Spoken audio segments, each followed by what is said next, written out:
Jaz bom zdajle skušal, če mi uspe deliti ta zaslon. Gre za razlastitev v javno korist, ki ga uvaja država brez našega družbenega konsenza, vendar o tem čez nekaj trenutkov. Javnosti bomo danes razkrili skriti načrt razlastitve in omejitve lastninske pravice v javno korist po zakonu o obnovi, razvoju in zagotavljanju finančnih sredstev. Da, res je, absolutno pokvarjeni politiki, odvetniki, pravniki v navezi z našimi župani v lokalnih skupnostih po vsej Sloveniji. Mi smo v torek imeli naše redno društveno srečanje in na tem srečanju smo par stvari povedali. A veste, da nas nekdo posluša in naslednji dan sem dobil jaz pošto od vrhovnega državnega tožilca, ki vam jo bom danes pokazal. Naslednji dan, v sredo. Prav, v zvezi s tem bom potem povedal več, kjer bomo razmišljali o tem, kdo naj bi bil lastnik javne koristi in kdo zgolj skrbnik javnega dobrega, kaj je javno dobro, kaj je javno korist. Precej sem se ukvarjal s tem ta teden, zato da bi vam ta pojem pojasnil, ker verjamem, če vam nekdo reče, da se nekaj dela za javno korist, in da javna korist pretehta vaše osebne interese, kaj bi takemu človeku rekli? Imate kakšen kontra odgovor, če pride do tega? Danes se bomo to naučili.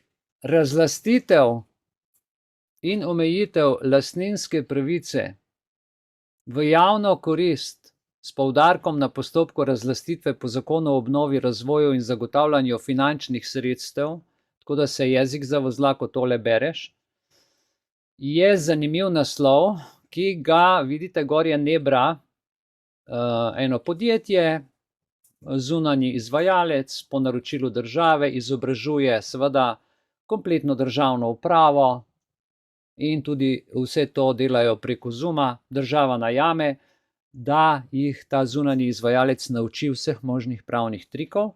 Zakaj ravno ta Nebra? Zato, ker so oni sestavili zakon. Preden bomo govorili o razlastitvi in omejitvi lastninske pravice v javno korist, to se pravi, nekdo bo prišel, vi imate hišo, prav, lopo, vrt, zemljo, ste lastnik nečesa, zemlje, gozda, ne vem, nečesa, in bo rekel, to je pa zdaj za javno korist, občina rabi za to, pa za javno korist, in bodo vas razlastili. In kaj boste vi naredili? Dajmo se malo poigrati in pogledati, kateri so najprej filtri iz zgodovine in potem bomo o tem malo več govorili. Ok, gremo najprej v naš uradni list. Torej, to je uradni list, vidite, številka 24, 2018, 13. april 2018. 13. april 2018. Zakaj vam govorim o tem uradnem listu in zakaj je to pomembno vedeti? Do tega datuma nam je država prikrila, da smo mi lahko lastniki, neodtujljivi lastniki zasebne lastnine. Poglejte, 2018. leta na 13. aprila šele so zapisali na podlagi 6. odstavka 21. člena zakona o vladi republiki objavo besedila splošne deklaracije človekovih pravic, ki jo je sprejela Generalna skupščina Organizacije združenih narodov na 3. zasedanju v Parizu 10. decembra 1948. leta. Do leta 2018, to se pravi, če smo od leta 1991, to se pravi, to je bilo 27 let, 28 let, 27 let nihče ni objavil v uradnem listu tega, kar vam bom zdajle pokazal. In mi dejansko nismo, gledajte, zamolčanje lastniških pravic iz splošne deklaracije človekovih pravic. To je zanimiva stvar, takoj po vojni so naredili, so sprejeli United Nations, splošno deklaracijo človekovih pravic. Takrat je bilo to še tako. Mal kasneje, potem še v Evropski uniji so sprejeli, ampak o tistem bomo mal kasneje povedali. Tukaj je pa glede na holokaust, ki se je dogajal, na vse krivice, ki so se dogajale, se pravi, so naredili splošno deklaracijo človekovih pravic. In kaj pravi? V 1. členu vsi ljudje se rodijo svobodni ter imajo enako dostojanstvo in pravice. Dana sta jim razum in vest in bi morali drug z drugim ravnati v duhu bratstva. Splošna deklaracija človekovih pravic sem vam zdaj tukaj pokazal. Če vidite od spodaj datum, 13.4.2018, ki ga je sprejel Državni zbor, in dokler zadeva ni objavljena v Uradnem listu, veste, da ne velja. Do leta 2018 so lahko rubili in jemali nepremičnino komorkoli, so lahko počeli karkoli in nihče ni mogel nič zaradi tega, ker Slovenija ni do takrat priznavala splošne deklaracije človekovih pravic, ker ni bilo objavljeno v Uradnem listu. Sami veste, če v Uradnem listu ni objavljeno, ne velja. Lahko je podpisnica, ampak tega ni objavila. In vidite, to je bil takrat naš strašni Borut Pahor, socialni demokrat, in o teh tipih socialcih bomo danes še malo govorili. In Slovenija, glejte, verodostojna, odgovorna in aktivna članica OZN je spet socialna demokratka, Tanja Fajon, spet ista stranka, in to so zdaj grozne stvari, ker tukaj pravi vse lepo, veste, kakšne lepe stvari napišejo tukaj. Vzemite si čas, pogooglajte, tukaj imate Slovenija, verodostojna, odgovorna, aktivna članka, kako lepo napišejo. Za razjokat, jaz bi si vzel robček in solzice, sem rekel, joj, kako je pa to lepo napisal, jaz sem tako srečen, to lepo piše. Ampak, poglejte, v 2. členu splošne deklaracije človekovih pravic piše, vsakdo je upravičen do uživanja vseh pravic. Torej, ta 2. člen je ključen, ko vam ga bom prebral. Prvega sem vam že, zdaj bom drugega. Vsakdo je upravičen do uživanja vseh pravic in svoboščin, zapisanih v tej deklaraciji, brez vsakršnega razlikovanja, zlasti glede na raso, barvo kože, spol, jezik, vero, politični ali drugi nazor, narodno ali družbeno poreklo, premoženje, rojstvo ali katerokoli drugo okoliščino. V 2. členu, 2. odstavek, bodite pozorni, glede na naš 3. člen, 3.a člen Ustave, glejte, piše, poleg tega ni dopustno nikakršno razlikovanje na podlagi politične ali pravne ureditve ali mednarodnega pravnega položaja dežele ali ozemlja, ki mu kdo pripada, pa naj bo to ozemlje neodvisno, pod skrbništvom, brez samouprave ali kakorkoli omejeno v svoji suverenosti. In 3. člen Ustave pri nas je omejitev suverenosti, ne? Tukaj imamo v 3. členu Ustave, 3.a člen. Ko se je nekdo v Sloveniji pred 3 leti pridušal, vsak dan pel, ne vem, Zdravljico in govoril 3. člen in suverenost.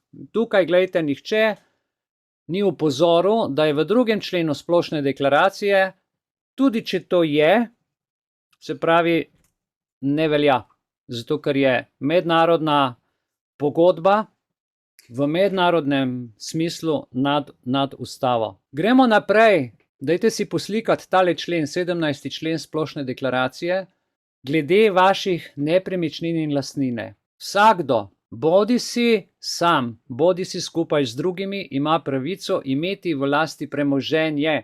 Točka 2. Nikomur ne sme biti premoženje samovoljno odvzeto.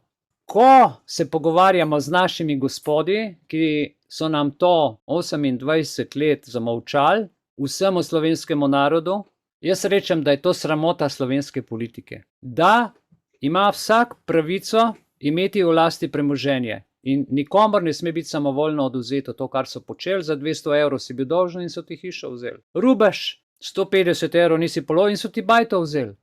Zaradi tega, ker to ni bilo do 18. leta 2018 v Uradnem listu in nihče o tem ni vedel.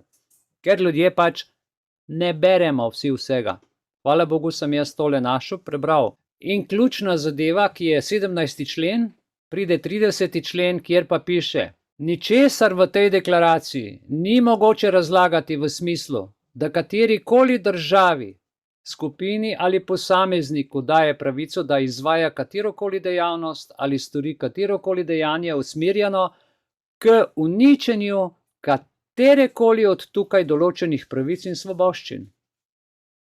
No, zdaj imamo vse tako lepo napisano, zdaj smo tole povedali, mislim, marsikdo bo to poslušal, tudi gledal kasneje na družbenih omrežjih, na teh videoportalih. Hvala Bogu, da je nekdo, ki je to našel in to pove. Ponavljam 30. člen.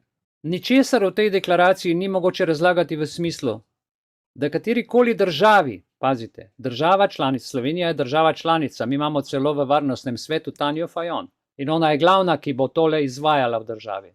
To se pravi, eno govori, drugo dela.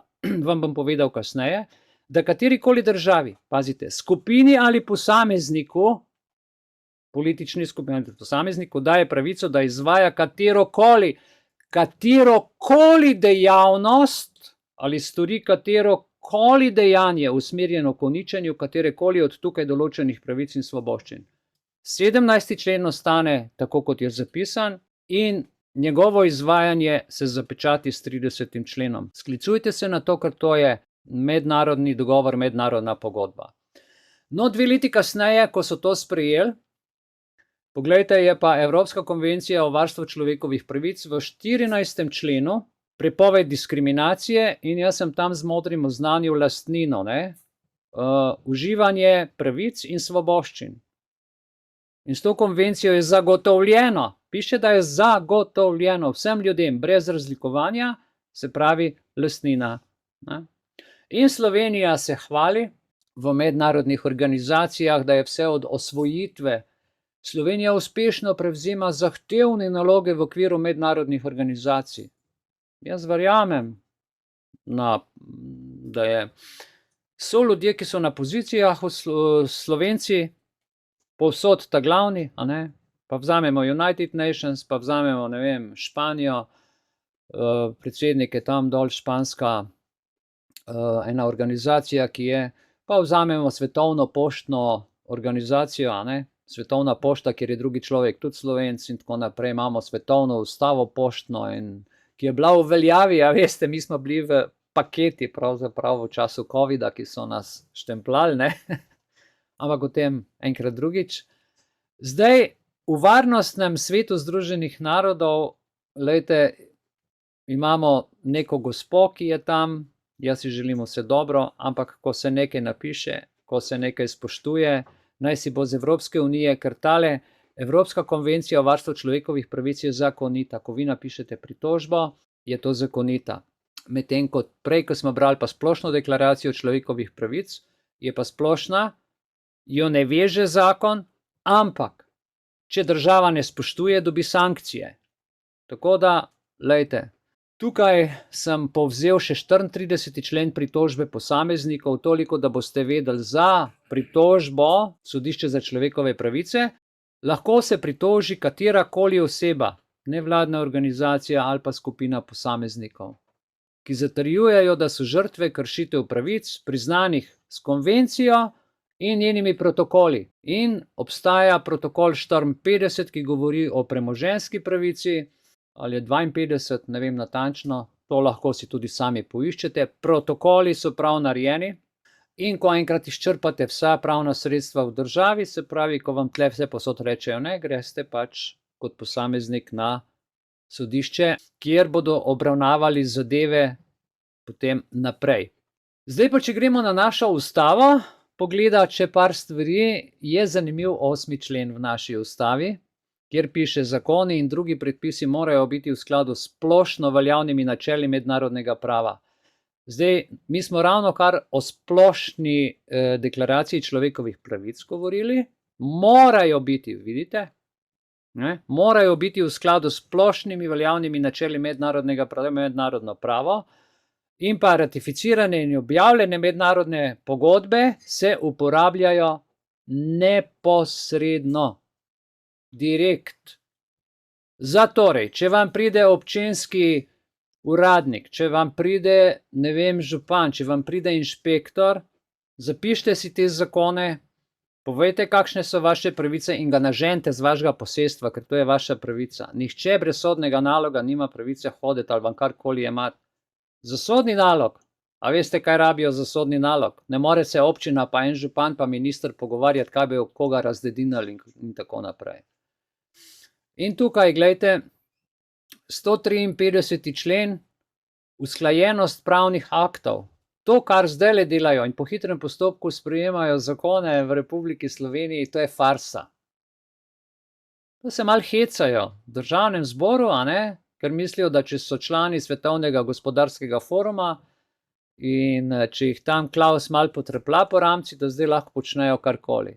Ljudje božji, ustanite se. Usklajenost pravnih aktov mora biti. In če zakon ne spoštuje tega, kar smo ravno kar povedali, pomeni, da ni usklajen z ustavo. In če ni usklajen z ustavo, v smislu 69. člena ustave, vidite, razlastitev, naša ustava, gledajte, pravi tako. Razlastitev, 69. člen, lastninska pravica na nepremičnini se lahko v javno korist odvzame ali omeji proti nadomestilu v naravi ali proti odškodnini pod pogoji, ki jih določa zakon. Seveda je treba razumeti, da je javno korist, če gre za vso državo neka cesta, ki mora tam iti in je nekdo lastnik tiste zemlje, to, kar se je dogajalo, ali je železnica, ali je to en skupen interes vseh državljanov, se kompenzacija človeku da, se mu najde zemljišče in se mu najde nekaj podobnega in tako naprej. To se vse da razumeti, ne? Do te mere. Splošna razlastitev, ki jo pa zdajle počnejo zaradi obnove infrastrukture, infrastruktura pa ne more biti nad človekovo pravico, ampak o tem še malo kasneje. Tukaj si bomo pogledali še 155. člen, kjer piše prepoved povratne veljave pravnih aktov. Na ta člen država absolutno pozablja. Z vsakim zakonom, ki ga zdajle piše, jemlje eno pravico več in daje en davek več. Ne? Slovenci to prenašamo, smo veseli, da nas bolj ko nas tavčejo, več davko, bolj smo veseli, bolj damo, rečemo, ja, sej najmane. Še malo pa vam bodo gate slekli, kaj boste pol, nagi okol hodili? Zakoni, drugi predpisi in splošni akti ne morejo imeti učinka za nazaj. Glejte, če so leta 1948 napisali splošno deklaracijo človekovih pravic in da je bila nam zamolčana lastniška pravica, v 17. členu te splošne deklaracije in je to šele 2018 politika dala v uradni list, potem veste, zakaj so to naredili. Vsa politika, to so si grabili nepremičnine, podjetja, a veste, to ni sam moja hiša, moja zemlja, ampak to so bile firme, to so vse razlastninili. In ko so vse pobrali, kar je bilo 2018, so potem dali to noter, češ, evo, zdaj pa kar je ostalo, no, nekaj malga, ne, vse ostalo pa pač prejšnji lastniki prepoved povratne veljave niso mogli teh aktov uveljavljati z splošno deklaracijo človekovih pravic, ker ni bilo zapisano v uradnem listu. In prepoved povratne veljave pravnih aktov za nazaj, samo zakon lahko določi, da imajo posamezne njegove določbe učinek za nazaj, če to zahteva javna korist in če se s tem ne posega v že pridobljene pravice. Če že vi imate neko pravico, ki je pridobljena, pride zakon, ki vam to pravico odvzame ali skrajša, tak zakon je neustaven. Je tukaj prepoved povratne veljave pravnih aktov za pridobljeno pravico. In če ste vi lastnik enega objekta in pride občina in si to poželi, ali pa ne vem, nek investitor, ki zaradi kapitala se tržno obnaša, je pač to treba povedati, ne? In se boriti. Problem je v tem, da država dela po zakonih in preden se prideš ti do ustavnega, recimo, kako bi rekel, do ustavne pritožbe, se že dvakrat v grobo lahko obrneš, ker je postopki so tako dolgi, ne. In tukaj je velik problem, da je treba zelo hitro odreagirati, zelo aktivno odreagirati, proaktivno, tako da se vi že vnaprej pripravite, ker ko se to zgodi, šele takrat začnete informacije iskati, bo zelo dolgo trajalo.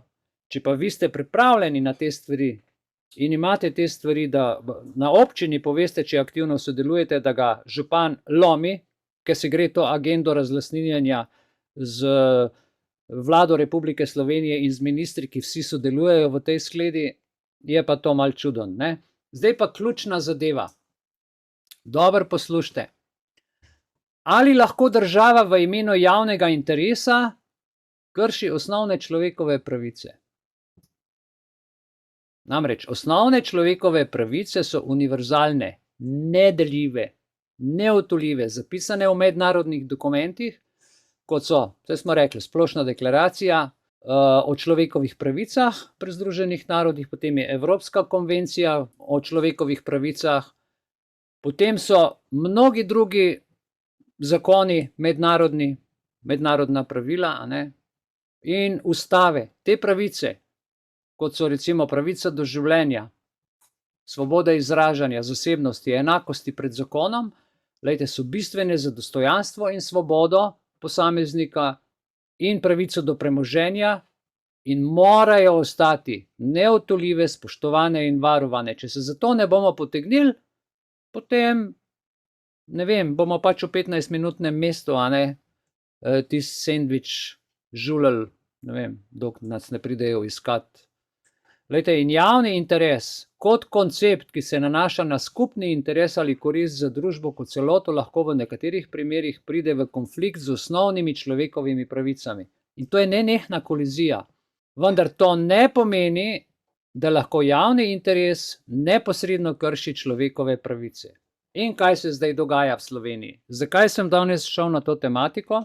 V torek 19. marca 2024 ob 9. uri preko spletne aplikacije Zoom bo podjetje, ki sem ga na začetku navedel, Nefra, slušateljem, zdaj pa poglejte vrstice od spodaj, upravnim delavcem, občinskim uradnikom, investitorjem, odvetnikom, razlagalo zakon za, pazite, razlastitev in omejitev lastninske pravice v javno korist. Zdaj, ko veste, kaj je javna korist, da je javna korist naš glas in brez našega glasa javne korist ne obstaja, in tukaj s poudarkom na postopku razlastitve po zakonu o obnovi, razvoju in zagotavljanju finančnih sredstev, ne? To se pravi, država, a veste, včasih, glejte, no, čakajte, bom se malo ustavil, a se spomnite leta 1974, ko smo imeli jugoslovansko ustavo, a jo se kdo spomni, a kdo ve? Torej, če ne veste, jugoslovanska ustava 74. leta mislim, da je, če se prav spomnim, v tretjem poglavju govori o družbenem lastništvu, o družbenem premoženju. Krat je bilo družbeno, a ne? Samo upravljanje pa je bilo družbeno premoženje, ki je bilo naše. In je bilo nedeljivo, neodtujljivo, zato ker to je last naroda. Ne? Ti imaš svoje osebno premoženje, pa je družbeno premoženje. Res je, da je družba, pa se družba ni neko imaginarno, ampak to so imena, priimki. To smo mi ljudje, ki sestavljamo družbo. No, zdaj si vi predstavljajte, recimo, kaj je bila firma takrat Tomos. Da si ti imel, ne vem, tisti motor Tomosov, čudovit, a ne? In je prišel državni uradnik in rekel, ok, to je pa zdaj moj ta motor, tebi dam pa tukaj certifikat in te je razlastil tega motorja in ti nisi mogel nič več ne v službo hoditi, bil si nemobilen, ker nisi mogel v službo, nisi zaslužil in si totalno propadel, a ne? In kaj je s tistim certifikatom si lahko začel? Tisti certifikat si tudi ene gume ne moreš potem kupiti za tak motor, ki ti ga država vzela. Če se nisi za svoj motor postavil in si rekel, oprosti, to je pa moje, ne dam. In takoj se postavil zase. A ne? Ker, veste kaj, tako kot smo rekli, pri cepljenju je bilo isto, ne? Tiha privolitev. Če si tiho, potem se strinjaš in ti vzamejo vse. Ne sam hišo, ne sam streho, ne sam zemljo, ampak pol ti še dušo spijejo. In glejte, razlastitev in omejitev bo predaval Boris Vinski, diplomirani pravnik, Ministrstvo za naravne vire in prostor, v povezavi z zakonom za urejanjem prostora 3, kot splošni zakon o razlastitvi in omejitvi lastninskih pravic v javno korist. Še enkrat, a veste, kaj je javna korist? Kdo je lastnik javne koristi? Ali je država lastnik javne koristi? Ni. Kdo daje javno korist? Javno korist dajemo mi, ljudje. Mi smo lastniki s svojim glasom. Ampak v nobenem od teh zakonov ni bilo družbenega konsenza, vsi so bili sprejeti po hitrem postopku. Hitri postopek pri sprejemanju zakonodaje pa pomeni odvzem glasu, odvzem konsenza, odvzem informacij, skrivanje namena. Tak zakon je neustaven, je neveljaven in nima, v osnovi ne more obstajati, se ne moramo z njim strinjati. Ja? Če se zgodi, da zveste, da bojo komu to počeli, bodite toliko pošteno, dvignite telefon, razširite informacijo, da se ljudje zberemo in gremo na tisto občino, kjerikoli občini se bo to dogajalo, in se zmenimo z županom. Ker župan v vsaki občini je tisti, ki je boki batina. Ne? Po 140. členu smo zadnjič rekli, in dajte si to zapomniti, mislim, da je 140. člen, prvi odstavek. V pristojnost občine spadajo lokalne zadeve, ki jih občina ureja samostojno in ki zadevajo samo prebivalce občine. In noben ne sme noter posegati v to zadevo, če se župan tako odloči. In krajevna skupnost. Če pa župan sklene pakt z ministrom in zanemari lokalno skupnost, boste pa vsi ob hiše, vsi ob premoženje, pa vsi boste pod kamerom. Zdajle pa vseh infrastrukturne investicije iz Evropske unije so ne vem koliko milijardne. A veste, za kakšen denar gre? Celo Slovenijo hočejo infrastrukturno narediti v 5G, 6G, 7G. Mi ne bomo imeli več kam je, če boste na to pristali. Pa hočejo privat premoženje institucionalizirati. To, kar se pa zdaj dogaja, da pa družbeno premoženje deinstitucionalizirajo oziroma ga privatizirajo, se vidi pa preko zdravstva, preko politike. Politika, prideš v državni zbor in predsednica reče, da imajo hišni red. Ljudje božji, 27. člen stanovanjskega zakona določa, da moraš biti 51% lastnik v nekem poslopju, kjer je večstanovanjski objekt. In takrat se naredi hišni red. Samo lastniki si naredijo zakon. Državni zbor je last ljudstva. In ti ljudje res nimajo pojma, ali pa namerno zavajajo in begajo. Ne? In tukaj vidite dopustnost razlastitve, razlastitveni postopek, govorijo sicer o neki odškodnini, nadomestni nepremičnini, vendar veste, tako kot sem vam prej rekel, dali vam bodo certifikat za tist Thomasov motor in si ne boste mogli s tistim certifikatom niti ventilčka več kupiti. Kaj šele gumo. Ne? Tako se to dela. In potem tukaj, gledajte, razlastitev po ZORS-u, ZORZFS. Mi je kar težko to tudi reči. To je zakon o obnovi, razvoju in zagotavljanju finančnih sredstev. Kako to oni to povejo? Obnova, razvoja, seveda zagotavljajo finančna sredstva sebi, razvoj delajo v okviru agende 2050, obnavljajo pa kaj katastrofo, ki so jo naredili po inženiringu. Poplave, ki so bile, potresi, nikjer ni varno, če se tako vzame, ne samo neka območja, ampak potres je lahko povsod, toča je lahko povsod, ni samo nekih. Zdaj pa tlele, ki je bila ta poplavica, zdaj bomo pa tle vse razlastili vas, ljudje božji, pa poselili v mesto, zaradi tega, ker tu je treba novo infrastrukturo narediti in tako naprej. Hude stvari se dogajajo. In tukaj to, kar vidite zdajle, glejte, sem jaz 1. decembra, jaz sem opazil, da se ta zakon malo sledim, mi je pač padlo v roke, in gledam in sem rekel, to je pa zelo huda zadeva, videl sem, kakšni denarji se vrtijo, videl sem, kako so to na hitro pripravljali, videl sem, kdo je celo noter in poimensko in to vam bom zdajle pokazal.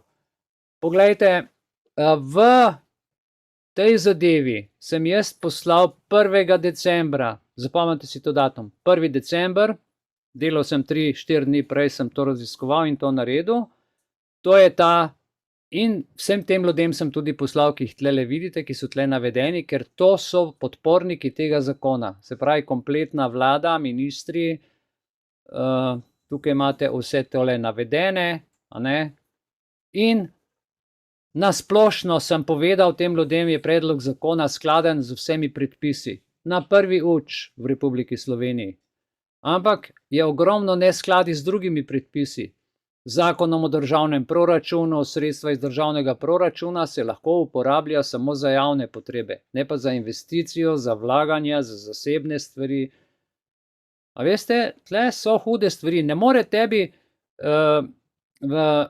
vzeti privat premoženja, pa potem vlagati noter v to tvojo infrastrukturo, potem ko ti jo vzel. Ne, samo za javne potrebe, ker tvoje privat premoženje ni za javne potrebe, je za tvojo zasebno lastnino, tako kot smo videli iz 17. člena in do to imate vsi pravico. In ko sem jaz to vedel, sem šel najprej pogledati, v katerih stvarih se zakon ujema in navidezno skladno. Ampak, glejte, omejevanje in zmanjševanje sredstev pomeni, da se sredstva ne dodelijo vsem upravičencem, ki bi jih morda morali dobiti. Enim se da več, enim... Jaz sem slišal celo, kaj sem slišal. 3-4 jurje so dobili, pa je ostal brez hiše. A nek sem obajta, ne, sesula. Ali pa je imel takšno škodo, ker sam za dvorišče, ker šodor pripelješ, je par jurjev, da si dvorišče urediš. Tako da občine in države se malo norca delajo z ljudi. Tukaj sem nekako skušal to pojasniti, gledajte, to je pisno, pojasnilo, ne bomo vsega bral, da ne bomo predolgi. In na podlagi teh argumentov sem predlagal naslednje spremembe za ta zakon, o katerem zdaj govorimo. A ne, da bi se ti kriteriji morali določiti malo drugače, torej spremembe bi pripomogle k preprečevanju finančnih goljufij in bi se to zagotovilo, a ne, da bodo sredstva namenjena res tistim, ki jih najbolj potrebujejo. Ja, in sem se za to zelo močno zavzel. In ta zakon za obnovo in za zagotavljanje sredstev predstavlja kršitev zakona o preprečevanju korupcije. Tega sploh zakonodajalec ni upošteval. Predstavlja tudi, kaj predstavlja kršitev zakona o javnem naročanju. Kdaj ti lahko javno naročiš, ko gre za javne stvari? Kaznivo dejanje, ker to si oni kar delijo med sabo. Naprej, gledajte, naredil sem javni poziv za napake v zakonu. Vse napake, ki sem jih opazil, in to so zdaj kriteriji za razdelitev finančnih sredstev, da bi se potem odpravile pomanjkljivosti v zakonu, sem to precej jasno povedal državi. Zakon bi moral predvideti ustrezne mehanizme, nadzor, nikjer nobenega nadzora, nikjer nobenih mehanizmov v zakonu ni bilo povedanih. In seveda tukaj ampak to je predviden zakonodajalec, da pride do finančnih mahinacij, ki jih je možno preko zakona uradno speljati, uradno denar krasti. Na kak način? Prenakazovanje sredstev na račune nepooblaščenih oseb in ustanov. Prenakazovanje sredstev za namene, ki niso v skladu z zakonom. Podkupovanje odločevalcev za pridobivanje večje moči in tako naprej in tako naprej. Jaz sem tle noter razložil res v detajle. In ustanove, ki bi sodelovali, in razne nevladne organizacije in ministrstva, in vsi so si denar, da je sam na koncu človek, ki bi pa mogel dobiti za odškodnino, pa ne dobi za ventilček, a ne? Ali pa za en cegel na strehi, ko ga razdedenijo. Tako, in pol sem pisal seveda tudi druge stvari naprej.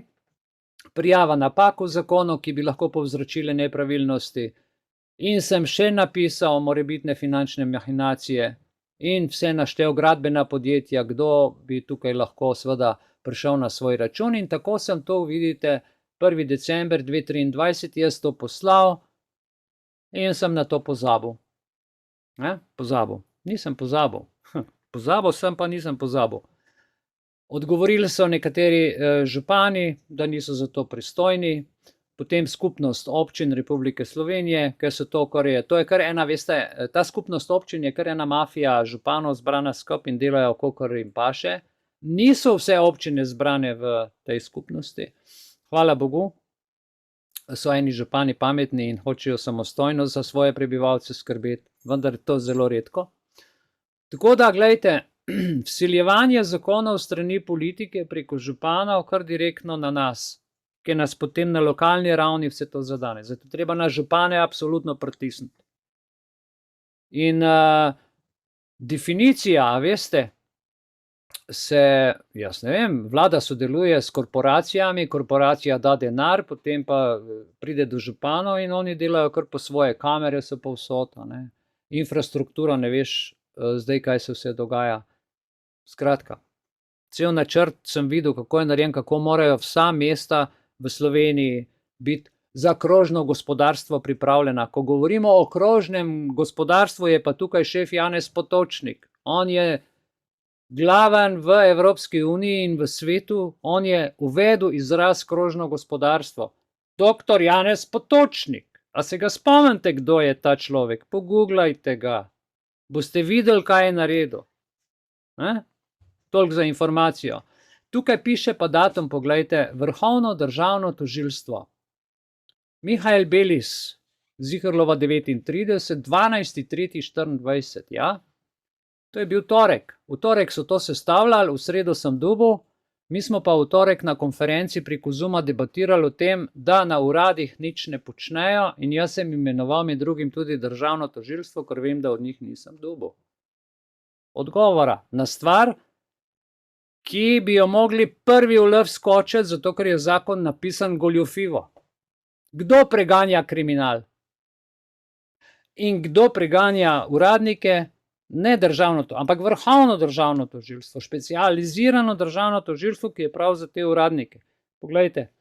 In tukaj vidite, kaj so napisali. Po preučitvi spisovnega gradiva ugotavljamo, da Vrhovno državno tožilstvo Republike Slovenije nima pristojnosti. Ne bom dalje bral. Lepo me pozdravljajo in hvala lepa. Naenkrat nimajo pristojnosti. In jaz, gledajte, sem opazil, da tudi niso imeli pristojnosti soditi na tožbe, ki smo jih ljudje vlagali.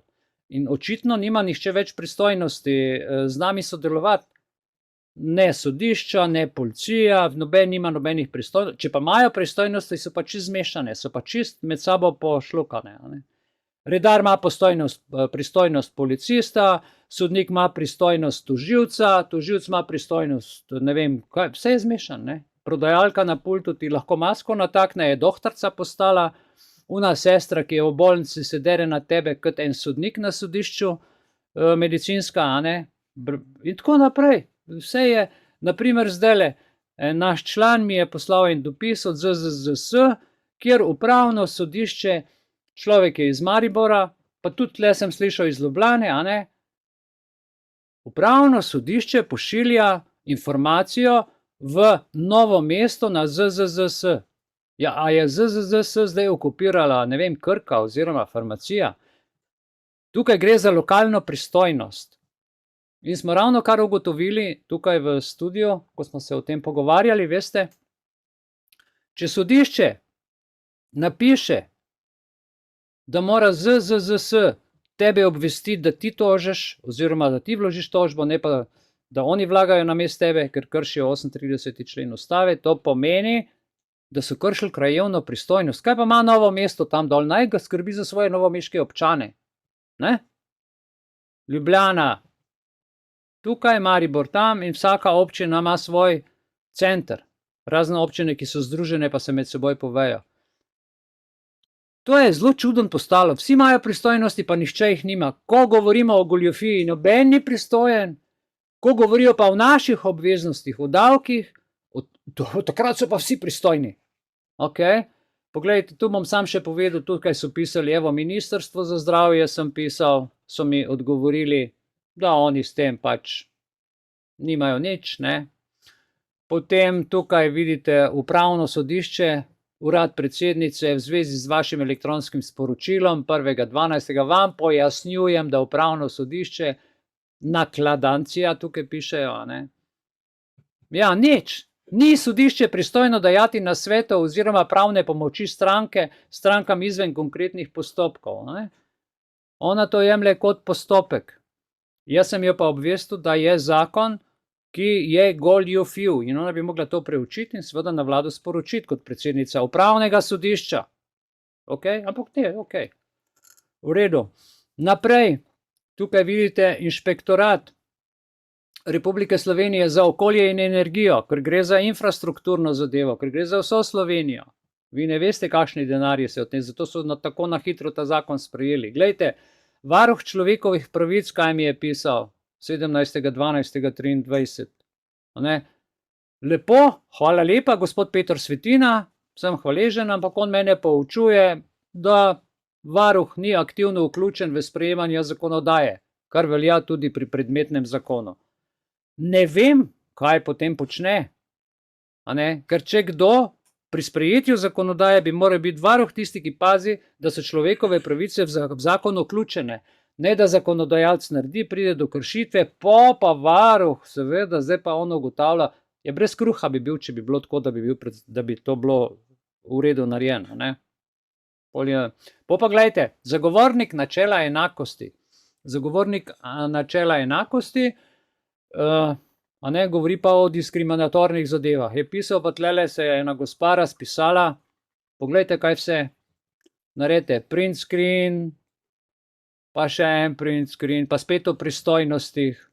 Ona meni razlaga, kaj je pristojno, kaj ni, potem mi razlagajo druge stvari, pišejo cele letenije in me učijo, namesto da bi se poglobili v zakon in videli, da gre za diskriminacijo, diskriminatorno načelo v tem zakonu, ki je absolutno diskriminatorno, glede na to, kar smo prebrali, že z Evropsko deklaracijo človekovih pravic in z splošno deklaracijo človekovih pravic United Nations. Ne, tega on ne bo videl. On bo meni napisal, kaj je on pristojen in kaj ni. Očitno ne pozna teh stvari, ne vem, kaj počnejo tam ti ljudje. To je mag Eva Cankar Farkaš.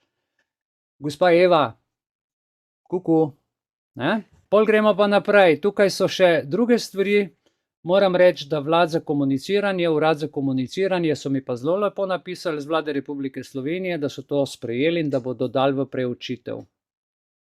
Dobro, zdaj smo pa tukaj. Razlastitev in omejitev lastninske pravice v javno korist s poudarkom na postopku razlastitve po zakonu o obnovi, razvoju in zagotavljanju finančnih sredstev. In NEBRA, dobro si zapomnite tole, bo slušateljem, ki smo ugotavljali, kdo so to župani, upravni delavci, odvetniki, ne vem, ker to so ljudje, ki so vključeni v te postopke. To se pravi, vi se boste borili proti 4 profilom kot posameznik. Se pravi, odvetniku, županu, upravnemu delavcu in proti zakonu, proti državi. Boste pripravljeni, ker to pride na vsak, ker nas hočejo vse razlastiti.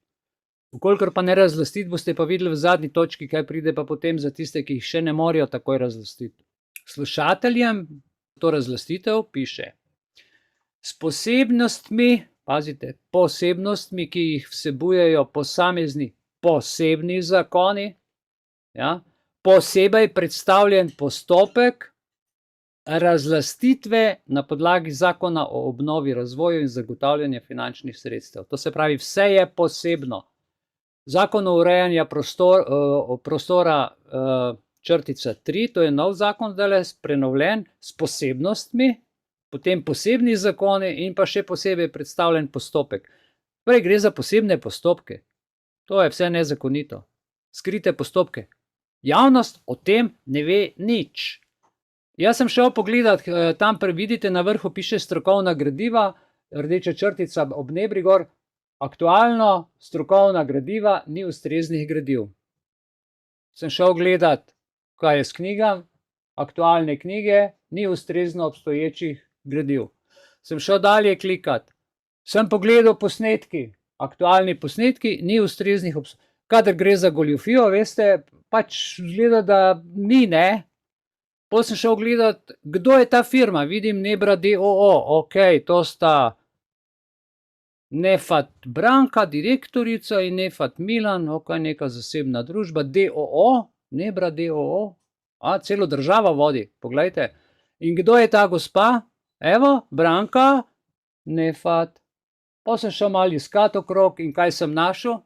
Članek iz leta 2009, Branka Nefat pri prevzemih svetovala, zdaj jih bo preiskovala. Torej, Tisti, ki je sodeloval pri pisanju prevzemne zakonodaje, najbolje ve, kaj je bilo sprejeto. Zlorabe pri menedžerskih prevzemih pa bo najbolje odkrival tisti, seveda, ki sam svetuje pri njih. Tako pač je. Ne? Tako pač je. Evo, to je pa zdaj njen sin vmes, a ne, je zrasel, človek se je izobrazil in on združuje postopke za hitrejše pridobivanje dovoljenj. Sveda, da firma ne samo da svetuje, ampak potem tudi vse materializira, uredi, da to hitri postopki. A veste, ko se posameznik najde v teh kleščah, v teh pravnem primežu, to ga, če nisi pripravljen, tako kot se mi zdaj pripravljamo, a veste, oni bojo imeli šele 19. Glejte, mi 16. vas obveščamo iz društva. Kuku, danes smo 16. Od to, kaj vam govorim, se bo dogajalo 19. In hvala vsem ljudem, ki vejo, s čem se ukvarjamo in vejo, da bomo ljudi upozorili, ker začelo se bo rušiti vse. Tako da, Mihael vas ima zelo rad. Povem vam nekaj, prišel sem iz kloštra, prinesel sem v kufru dvojne gate in dvojne majice, jaz nepremičnine nimam, jaz ne delam to za svoje, jaz nimam nič. Imam svojo dušo in vas imam rad. In to je vse, kar imam. Tukaj živim in delam samo z vašo podporo, zato ker pridete, se zberete, nekdo mi malo pomaga in jaz pač to delam. Ne? Zato ker so povsod naredili bloke. Blok, država, jaz sem mogel iti v Evropsko unijo, da sem neko firmo naredil, da sem preživel družino in tako naprej. Skratka, naslednjič o tem. In če gremo naprej, poglejte, da boste vedeli, če imaš ti podjetje kot samostojni podjetnik, če imaš firmo, trgovinco, če nekaj prodajaš in imaš recimo delovno razmerje, ne, ti lahko preneha na podlagi delodajalčeve izredne odpovedi pogodbe o zaposlitvi.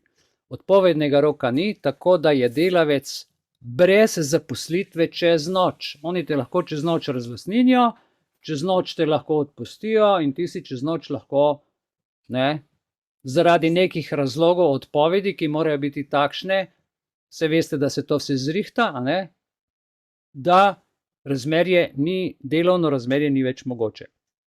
A veste, kater člen, saj sem vam enkrat razlagal, o tem govori 832. člen obligacijskega zakonika. In vezan na to, mislim, da je 616. člen obligacijskega zakonika. V zvezi s tem, kar sem ravnokar povedal, The Big Short, se spomnite krize leta 2008, 2007 pa do 13-14 je trajalo, si bomo danes, če boste imeli čas, pogledali tale film, ki govori o ravno nepremičninskem trgu, ki je sicer padel zaradi bančnih razlogov, tukaj pa hočejo v naši ljubi Sloveniji to nam vzeti, razlastniniti, razdediniti. In so naredili družbeno lastnino, ki je naša, je državljanska, so naredili neko fake, imaginarno, javno dobro, recimo kot javno zdravje. Ne? Javno dobro in javno korist. Veste kaj, javna korist je vaš glas, ki je potrdil zakon. Če ga ni potrdil, te javne koristi ni. Ne obstaja, ker država ni lastnica javne koristi. Lastniki smo mi, državljani, ker smo mi uporabniki. Uradniki se na državljanskih mestih v državnem zboru na vsaka 4 leta, 2 ali pa ne vem koliko se menjajo, če se menjajo, ne, seveda rotirajo, tako da tle je treba biti zelo previden. Ponavljam, slušatelji na seminarju, ki bo v izobraževalnem središču tega zasebnega korporacijskega podjetja Nebra, ki niti ni Slovenci niso, a ne, seminar je namenjen brez diskriminacije. Ugotavljam, da pač niso. Upravnim delavcem, občinskim uradnikom, investitorjem, odvetnikom. Vi se boste borili, to še enkrat vam tukaj povem, torek, 19. marec, preko Zooma, vi se lahko to prijavite, če želite, a ne. Ampak gremo naprej.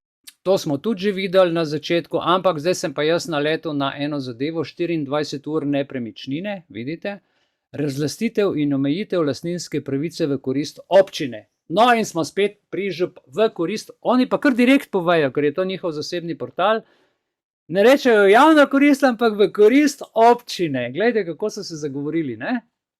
Dopustnost razlastitve in omejitve lastninske pravice. V korist občine so napisali. Ne? Jaz tega vam tukaj ne bom bral, potem tukaj so še naprejšnja navodila. Nepremičnina se lahko razlasti za naslednje namene, tukaj so nameni za gradnjo, za prevzem objektov, za rekonstrukcije, tukaj navajajo cel ta hec. Potem ob pogojih 92. člena tega zakona o financiranju in skratka o tem zakonu, a ne, se lahko razlasti tudi za naslednje namene, za gradnjo, prevzem objektov oziroma zemljišč, skratka. Tukaj vidite, če greste na splet 24, od spodaj je link, a ne, sem dal vir, si lahko pogledajte, tukaj piše razlastitveni upravičenec je država oziroma občina. Če se razlastitev izvaja za namene gradnje iz 93. člena tega zakona iz občinske pristojnosti ter na podlagi občinskega lokacijskega načrta ali prostorskega reda občine, je občina, se pravi tukaj, upravičenec. Razlastitveni zavezanec je pa pač lastnik. Država pa se zmeni z županom. Zdaj pa odvisno, kako bo župan, kako bojo zdaj to funkcionirali med sabo. Sodelovanje države in lokalne skupnosti. Namreč država razume, da deluje z lokalno skupnosti tako, da župan reče ja ali pa ne. Župana ste pa vi izvolili in on predstavlja vse vaše glasove. Ampak a veste, da lahko župana tudi odstavite? Če greste v županijo in ga odnesete iz pisarne in rečete, ti pa več tle ne boš, mi bomo referendum vozili, ker ne narediš za nas nič. Uvajaš agendo 2030. Jemlješ nam premoženje. In tako naprej in tako naprej. Pazite, kako se obnaša občinski svet, kako se obnaša župan v vašem kraju. Bodite budni, pozorni, pojdite na občino, zahtevajte finančni načrt, vi imate to pravico. Pišite, sprašujte, bodite aktivni na lokalni ravni. Zdržava je samo megla. Ja? Mi moramo na lokalni ravni začeti delovati. Gremo naprej. Vlada Republike Slovenije izvaja številne aktivnosti. Pravi, da so zelo občutljivi, zaposleni v državnih organih, samoupravnih, lokalnih, imajo zelo posluh za ljudi, tako pravijo tukaj na člani vlade, kako so to krasni, srčni ljudje, z etičnimi, moralnimi, pravnimi normami in seveda, kar je najpomembnejše, z področja preprečevanja in omejevanja korupcijskih tveganj. Oni so zato tukaj, da to čuvajo. Ne? Da čuvajo, da se to seveda v tem lepem jeziku nam prodaja, oni pa to izvajajo. Oprostite, sem zelo direkten, zelo grob, ampak dejansko je tako. Tukaj imamo vlado, člani vlade, ki jih je več dol, ampak tukaj dajmo se na tole gospo malo skoncentrirati, vam bom povedal zakaj, še minutko potrpite z mano. Kaj piše ministrica za zunanje in evropske zadeve? Tukaj, če grem pa eno nazaj, piše pa, ne znam prebrati, podpredsednica, ne? Ja. Ok, glejte, podpredsednica vlade in za zunanje, se pravi, ona ima v rokah, mislim, ne veste, kaj ta ženska, kaj ta kača dela. Vam bom povedal zdajle, za glavo se primte, bodite pozorni, vem, da ste že malo utrujeni, bodite pozorni. Ta kača pravi drugače od vseh ostalih. Načrt velikih sprememb za razvojno desetletje do leta 2030. A vidite 2030 agenda? Socialni demokrati, socializem. Ne? Drugače. Kaj bo drugače? In zdaj vsi vemo, da imamo leve in desne. Vsi vemo, da imamo črne in bele in tako naprej. Vsi vemo, da je ena stranka zmeru srana in druga stranka reče, o, nas volite, mi bomo pa to popravili. Ok. Zdaj, serijajo po Golobu, vse si zasluži, ampak serijajo po njem, ampak zdaj pa je prišla Tanja pa rekla, joj, ljudje, poglejte, pa je pazite, podpredsednica vlade, glejte, kaj je napisano.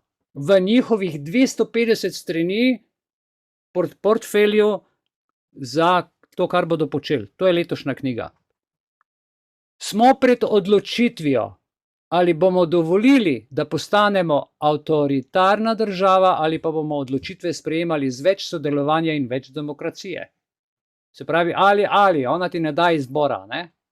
In piše, nočemo razdeljene Slovenije in skreganih ljudi, hočemo drugačno Slovenijo. Zdaj si pa vi zamislite, kaj je ona tukaj napisala.